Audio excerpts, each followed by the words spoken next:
Da ist das Balli.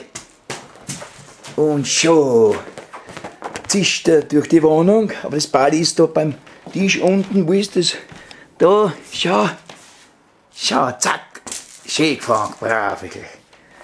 Gleich gefesselt. Ja, da schau, und da ist er ganz deppert auf dem Ball. Ja. Und wieder da her, Philipp. Ja, zu weit weg. Wart.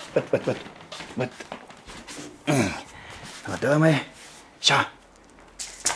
Super gefangen. Ein bisschen daneben gegangen, egal. Unser Hauspanther, der Philipp. Ups, wieder schön, bravo.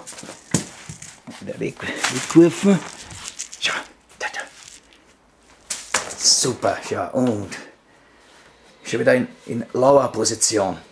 Der Ball ist da, zwischen die Zeitungen. Philipp, schau, wie schön. Feistelt mit einer Tatzen, mit einer Pfoten. Aber ich hab's wieder gefangen, mit den Hageln gleich gefangen, mit den Krähen, und er ist schon wieder oben, auf der Rückenlehne der Couch. Das ist sein Lieblingsstandort. Hups, ah, das ist brav. Da ist der Ball jetzt wieder, der Scheißball, wenn der verdammte Ball nicht hin, das gibt's ja nicht. Der Hurenballen. Naja, sie suchen. Wo ist das Balli hingeworfen? Hä?